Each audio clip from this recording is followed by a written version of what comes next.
എന്റെ യൂട്യൂബ് ചാനലിലേക്ക് ഏവർക്കും സ്വാഗതം. നമ്മളിന്ന് തുടരുന്നത് പ്രണയപുഷ്പം എന്ന പ്രണയകഥയുടെ 13-ാം ഭാഗമാണ്. ഇച്ചായ. ആഷ്ലിൻ പെട്ടെന്ന് ഞെട്ടി തലയുയർത്തി. ആഷ്ലിനേക്കാൾ വേഗത്തിൽ ആദിയുടെ കൈ ചലിച്ചു കഴിഞ്ഞിരുന്നു. ഈശോമിശിഹായെ സാക്ഷിയാക്കി ആഷ്ലിന്റെ കഴുത്തിൽ ആദി മിന്നണിയിച്ചു. ആഷ്ലിൻ സ്വന്തം കഴുത്തിലേക്ക് നോക്കി.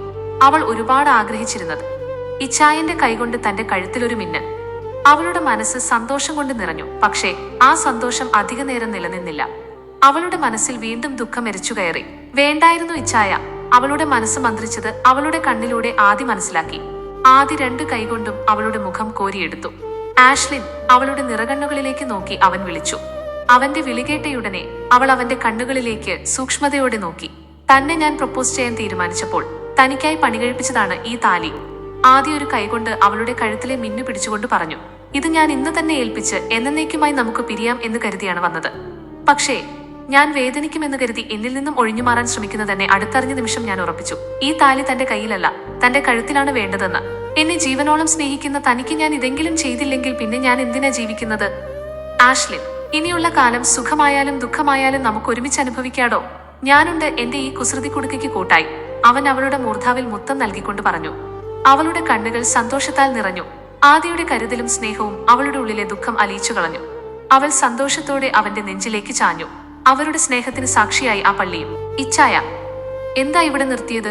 പള്ളിയിൽ നിന്നും ആഷ്ലിന്റെ ഹോസ്റ്റലിലേക്കുള്ള വഴിമധ്യേ ഒരു മരത്തിന്റെ കീഴിലുള്ള തട്ടുകടയുടെ സൈഡിലായി ആദി കൈനറ്റിക് നിർത്തിയപ്പോൾ അത്രയും നേരം ആദിയെ ചാരി ആദിയുടെ തോളിൽ തലവെച്ചിരുന്ന ആഷ്ലിൻ കണ്ണുകൾ തുറന്ന് ചുറ്റുപാടും വീക്ഷിച്ചിട്ട് ആദിയോട് ചോദിച്ചു, താനിതുവരെ ഒന്നും കഴിച്ചില്ലല്ലോ. നമുക്കെന്തെങ്കിലും കഴിച്ചിട്ട് യാത്ര തുടരാം. സന്ധ്യസമയം ഇരുട്ട് വീണു തുടങ്ങിയിരുന്നു. ആദി കൈനറ്റിക് ഒതുക്കിയിട്ട് തട്ടുകടയുടെ സൈഡിലായി മതിൽ കെട്ടാനുള്ള കരിങ്കൽ തറയുടെ അടുത്തേക്ക് ആഷ്ലിനെയും കൂട്ടി നടന്നു.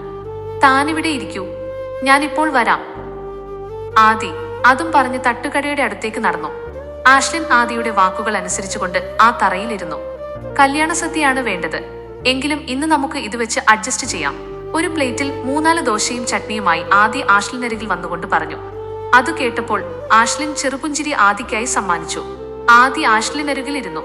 ഒരു കഷ്ണം ദോശയെടുത്ത് ചട്നിയിൽ മുക്കി ആഷ്ലിന് നേരെ നീട്ടി. ലേഡീസ് ഫസ്റ്റ്, ആദി പറഞ്ഞു. ഒപ്പം അവളുടെ വായിലേക്ക് ആ ആഹാരം അവൻ പകർന്നു. ആഷ്ലിൻ സന്തോഷത്തോടെ അത് ഏറ്റുവാങ്ങി. അവളുടെ കണ്ണിൽ സന്തോഷത്തിന്റെ നീർമുത്തുകൾ നിറഞ്ഞു. പിന്നെയും ഒരു തവണ കൂടി ആഷ്ലിനെ അവൻ കഴിപ്പിച്ചു. അത് കഴിഞ്ഞ് ആഷ്ലിന്റെ ഊഴമായിരുന്നു. ആദി എങ്ങനെ തനിക്ക് നൽകിയോ അതുപോലെ 100 ഇരട്ടി സ്നേഹത്തോടെ അവളും ആദിക്ക് ആഹാരം പകർന്നു കൊടുത്തു. കുറച്ചേറെ സമയമെടുത്തു അവരുടെ ആഹാരം കഴിക്കൽ അവസാനിക്കാൻ. അങ്ങനെ ആഹാരം കഴിച്ച് കൈയും കഴുകി കടക്കാരന് പൈസയും കൊടുത്ത് അവർ അവിടെ നിന്ന് ഇറങ്ങി. സമയം സന്ധ്യയായിരുന്നു. എങ്കിലും നല്ലോണം ഇരുട്ട് വീണിരുന്നു. ആകാശം കാർമേഘങ്ങൾ കൊണ്ട് നിറഞ്ഞിരുന്നു. അതിനാൽ തന്നെ മഴയ്ക്ക് മുന്നേ ഹോസ്റ്റലിൽ എത്താൻ വേണ്ടി അവർ ഇത്തിരി വേഗത്തിലാണ് സഞ്ചരിച്ചിരുന്നത്. ഹോസ്റ്റലിൽ എത്തുന്നതിന് 3-4 കിലോമീറ്റർ മുന്നേ ശക്തിയായി മഴ പെയ്യാൻ തുടങ്ങി. ഇടതുവശത്ത് റെയിൽപാളവും വലതു സൈഡിൽ ചെറിയ കുറ്റിക്കാടും നിറഞ്ഞ അധികം ആൾപ്പാർപ്പില്ലാത്ത വിജനമായ ഏരിയയായിരുന്നു അവിടം. ആദി കയറി നിൽക്കാൻ വേണ്ടി സ്ഥലം നോക്കിയിട്ടൊന്നും കണ്ടുകിട്ടിയില്ല. കുറ്റിക്കാടുകൾ മാത്രമായിരുന്നു അവിടം. അവൻ കുറച്ചു ദൂരം കൂടി മുന്നോട്ട് സഞ്ചരിച്ചു. കുറച്ചു മാറി ഒരു തണൽമരം നിൽക്കുന്നത് കണ്ടപ്പോൾ ആദി വേഗം അതിന്റെ ചുവട്ടിൽ കൈനറ്റിക് കൊണ്ട് നിർത്തി. ഷോ, ആകെ നനഞ്ഞല്ലേ? കൈനറ്റിക്കിൽ നിന്നും ഇറങ്ങിയപ്പോൾ ആദി പറഞ്ഞു. പെട്ടെന്നുള്ള ശക്തമായ മഴയായതിനാൽ ആഷ്ലിനും ആദിയും നന്നായി നനഞ്ഞിരുന്നു. കുറച്ചു സമയം അവർ ആ മരച്ചുവട്ടിൽ നിന്നു. കുറച്ചു കഴിഞ്ഞപ്പോൾ ശക്തമായ കാറ്റും മഴയ്ക്കൊപ്പം എത്തി. അതോടെ ആ മരച്ചുവട്ടിൽ നിൽക്കാൻ പറ്റാതായി. കയറി നിൽക്കാൻ പറ്റിയ വേറെ സ്ഥലം അന്വേഷിച്ച് ആദിയുടെ മിഴികൾ അവിടെയാകെ അലഞ്ഞു. അവസാനം കുറച്ചു മാറി ഉപയോഗശൂന്യമായ റെയിൽ ട്രാക്കിൽ ഒരു പഴയ ട്രെയിനിന്റെ കുറച്ച് ബോഗികൾ കിടക്കുന്നത് ആദിയുടെ മിഴികളിൽ പതിഞ്ഞു. ആഷ്ലിൻ, നമുക്കവിടെ കയറി നിന്നാലോ? ആദിയുടെ വാക്കുകൾ കേട്ടപ്പോൾ ആഷ്ലിൻ പോകാം എന്ന അർത്ഥത്തിൽ തലയാട്ടി. അരയടി പൊക്കമുള്ള പച്ചപ്പുല്ലുകൾക്ക് മുകളിലൂടെ ആഷ്ലിന്റെ കൈയും പിടിച്ച് ആദി വേഗത്തിൽ ആ ബോഗിയുടെ അടുത്തേക്ക് നടന്നു. ആദി ആദ്യം ബോഗിയുടെ ചവിട്ടുപടി ചവിട്ടിക്കയറി. മുകളിലെത്തിയ ആദി ആഷ്ലിന് പിടിച്ചു കയറാനായി വലതു കൈ നീട്ടി. ആദിയുടെ കയ്യിൽ പിടിച്ച് ആഷ്ലിൻ പടിയിൽ ചവിട്ടിക്കയറി. ഠോ! ആഷ്ലിൻ മുകളിലെത്തിയ ഉടനെ ഒരു ശക്തമായ ഇടിമിന്നൽ അവർ നേരത്തെ നിന്നിരുന്ന മരത്തിനടുത്തായി പതിച്ചു. ആ ശബ്ദതരംഗത്തിന്റെ പ്രകമ്പനത്തിൽ ആഷ്ലിൻ ഞെട്ടിവിറച്ചു. അവൾ ഇച്ചായ എന്നുറക്കെ നിലവിളിച്ചുകൊണ്ട് ആദിയെ ചുറ്റിവരിഞ്ഞു. അവളുടെ പേടി കണ്ട് ആദി ചെറുപുഞ്ചിരിയോടെ അവളെ തന്നോട് ചേർത്തു. ആഷ്ലിൻ കുറച്ചു കഴിഞ്ഞപ്പോൾ ആദി പതിഞ്ഞ ശബ്ദത്തിൽ വിളിച്ചു. ആ വിളിയുടെ മാധുര്യത്തിൽ അവൾ മിഴികൾ പതിയെ തുറന്നു ആദിയുടെ മുഖത്തേക്ക് നോക്കി. പേടിച്ചു പോയോ എന്റെ മുത്ത്? ആദി അവളുടെ മിഴികളിൽ നോക്കി പതിയെ ചോദിച്ചു. അവൾ അതിന് ഉത്തരമെന്ന നിലയിൽ എന്ന് മൂളിക്കൊണ്ട് മിഴികൾ അടച്ചു കാണിച്ചു. നിനക്ക് തണലേകാൻ ഞാനുള്ളപ്പോൾ പേടിയെന്തിന് എൻ പ്രിയസഖി? ആദി അതും പറഞ്ഞ് ജലഗണങ്ങളാൽ നിറഞ്ഞ അവളുടെ നെറ്റിയിൽ ചുണ്ടു ചേർത്തു. ആഷ്ലിൻ, പോകണോടോ ഞാൻ? റെയിൽവേ പ്ലാറ്റ്ഫോമിലെ ചാരുബെഞ്ചിൽ ആദിയെ ചാരി ചെറുമയക്കത്തിലെന്ന പോലെ മിഴികൾ അടച്ചിരിക്കുന്ന ആഷ്ലിനോട് ആദി ചോദിച്ചു. പോയിട്ട് വാ ഇച്ചായ, തന്നെ ഇവിടെ ഒറ്റയ്ക്കാക്കിയിട്ട് പോകാൻ തോന്നുന്നില്ലല്ലോടോ.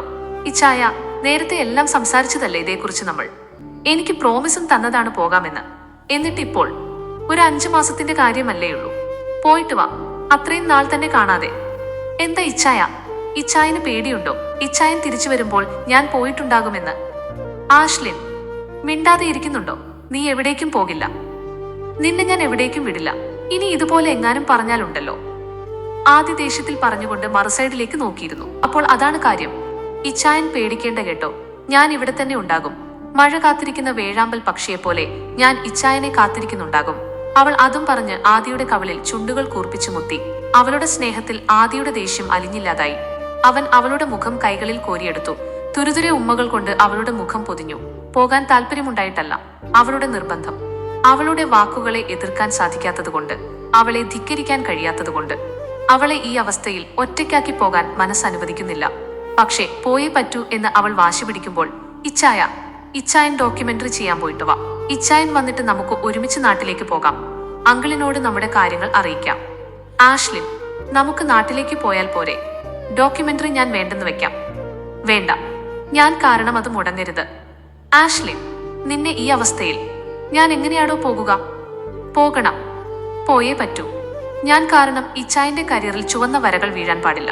കരിയറിനേക്കാൾ വലുതല്ലേ എനിക്ക് നീ ആണോ? എന്നിട്ടാണോ ഞാൻ പറയുന്നത് അനുസരിക്കാത്തത്? അതു പിന്നെ ഒരു പിന്നെയും ഇല്ല. മര്യാദയ്ക്ക് ഞാൻ പറയുന്നത് പോലെ പോയിട്ട് വാ. ഇല്ലെങ്കിൽ ഈ ആഷ്ലിനെ അറിയാമല്ലോ. കുറച്ചു മണിക്കൂറുകൾക്ക് മുൻപ് നടന്ന സംഭാഷണം ആദിയുടെ മനസ്സിൽ ഓടിയെത്തി. കുറച്ചു സമയത്തിനകം ആദിക്ക് പോകേണ്ട ട്രെയിൻ വന്നു നിന്നു. എന്നാ ഞാൻ പോട്ടെ. വാതിൽക്കലിലേക്ക് കയറാൻ പോകുന്നതിന് മുൻപ് ആദി ആഷ്ലിനോട് പറഞ്ഞു. പോയിട്ട് വരാം എന്ന് പറയൂ ഇച്ചായ. ആഷ്ലിന്റെ മിഴികൾ ജലഗണങ്ങളാൽ നിറഞ്ഞു. ഇച്ചായ, ചെറുതേങ്ങലോടെ അവൾ അവനെ വരിഞ്ഞു മുറുക്കി. ആദിയുടെ കണ്ണുകൾ നിറഞ്ഞു. കുറച്ചു സമയം അവർ അവിടെ അങ്ങനെ നിന്നു. ട്രെയിനിന്റെ ചൂളം വിളി കേട്ടപ്പോൾ, ഒരായുസിന്റെ സ്നേഹം ഒരൊറ്റ ദിവസം കൊണ്ട് എനിക്ക് നൽകിയില്ലേ എന്റെ ഇച്ചായൻ. എനിക്ക് ഓർത്തിരിക്കാൻ അത് മതി. അവൾ അതും പറഞ്ഞ് എത്തിവലിഞ്ഞ് ആദിയുടെ ചുണ്ടിൽ മുത്തിയിട്ട് ആദിയിൽ നിന്നും അടർന്നു മാറി. പോയിട്ട് വരാം. ആദി അത്രയും പറഞ്ഞ് ചലിച്ചു തുടങ്ങിയ ട്രെയിനിലേക്ക് കയറി. കണ്ണെത്താ ദൂരം എത്തുന്നതുവരെ അവരുടെ മിഴികൾ കോർത്തിരുന്നു. ട്രെയിനിന്റെ വേഗത കൂടുന്തോറും പതിയെ പതിയെ ആദിയുടെ കണ്ണിൽ നിന്നും അവൾ മാഞ്ഞുപോയി. Ding ding. മൂന്നാർ ബെൽ ശബ്ദത്തിനൊപ്പം കിളിയുടെ നാദവും അവന്റെ കാതുകളിൽ മുഴങ്ങിയപ്പോൾ ആദിയുടെ മിഴികൾ താനേ തുറന്നു. ഓർമ്മകളിലൂടെ ഒരുപാട് സഞ്ചരിച്ച ആദിയുടെ കണ്ണുകൾ നിറഞ്ഞു കവിഞ്ഞിരുന്നു.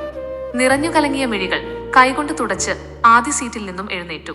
വർഷങ്ങൾക്ക് മുൻപ് ജീവിതവും ജീവന്റെ അടയാളങ്ങളും ഉപേക്ഷിച്ചുകൊണ്ടുള്ള യാത്രയുടെ ആരംഭം ഇവിടുന്നായിരുന്നു. ആ യാത്രയുടെ പൂർത്തീകരണത്തിനായി വീണ്ടും ഇവിടേക്ക് ബസ്സിൽ നിന്നും മണ്ണിലേക്ക് കാലെടുത്തു വെക്കുമ്പോൾ ആദിയുടെ മനസ്സ് മന്ത്രിച്ചു. മുൻപ് ഒരു തവണ വന്നിട്ടുള്ളതേയുള്ളൂ എങ്കിലും ബത്ലഹേമിലേക്കുള്ള വഴിയൊക്കെ പറിച്ചു മാറ്റാൻ കഴിയാത്ത വിധം ആദിയുടെ മനസ്സിന്റെ ആഴങ്ങളിൽ പതിഞ്ഞിട്ടുണ്ടായിരുന്നു. ബസ് സ്റ്റോപ്പിനടുത്തുള്ള ചായക്കടയും ചെറിയ പലചരക്കുകളുമൊക്കെ ഒരു നോക്ക് വീക്ഷിച്ചിട്ട് ആദി മെയിൻ റോഡിലൂടെ പതിയെ നടന്നു. കുറച്ചു നടത്തത്തിനൊടുവിൽ ആൻസ് ബത്ലഹേം എന്ന ഒരു ആർച്ച് പോലെ എഴുതിയ ഒരു ഗേറ്റിന് മുന്നിൽ ആദി എത്തിച്ചേർന്നു. വർഗീസ് സാറിനെ ഒന്ന് കാണണമായിരുന്നു. അവിടുത്തെ സെക്യൂരിറ്റിയോട് ആദി ആഗമന ഉദ്ദേശം പറഞ്ഞു. അത് കേട്ടപ്പോൾ സെക്യൂരിറ്റി ആദിക്ക് ഗേറ്റ് തുറന്ന് ഓഫീസ് റൂമിലേക്കുള്ള വഴി പറഞ്ഞു കൊടുത്തു.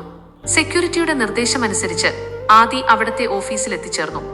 വർഗീസ് സാർ, റിസപ്ഷനിലെ പെൺകുട്ടിയോട് ആദി ചോദിച്ചു. സാർ പുറത്തു പോയിരിക്കുകയാണല്ലോ, എപ്പോൾ വരും? അധികം വൈകുമോ? അറിയില്ല, കുറച്ചു കഴിയും എന്ന് തോന്നുന്നു. സോറി, അനുജ ഉണ്ടോ? ആ, അനുമ അകത്തുണ്ട്. എനിക്കൊന്ന് കാണാൻ പറ്റുമോ? ഒരു മിനിറ്റ് സാർ. സാർ അവിടെ ഇരുന്നോളൂ. റിസപ്ഷൻ ടേബിളിന് മുന്നിലുള്ള കസേരയിലേക്ക് നോക്കി അതും പറഞ്ഞ് ആ കുട്ടി റിസപ്ഷൻ ഡെസ്കിന്റെ സൈഡിലെ വാതിൽ വഴി അകത്തേക്ക് കടക്കാൻ ഭാവിച്ചു. ആദി അവളുടെ വാക്കുകൾ കേട്ട് ആ കസേരയിലേക്ക് ഇരുന്നു. സാർ, സോറി, ചോദിക്കാൻ മറന്നു. അനുമാമനോട് ആര് വന്നു എന്നാണ് പറയേണ്ടത്. ഈ കഥയുടെ ബാക്കി ഭാഗങ്ങൾ കേൾക്കാൻ ദയവായി ഈ ചാനൽ സബ്സ്ക്രൈബ് ചെയ്യുക.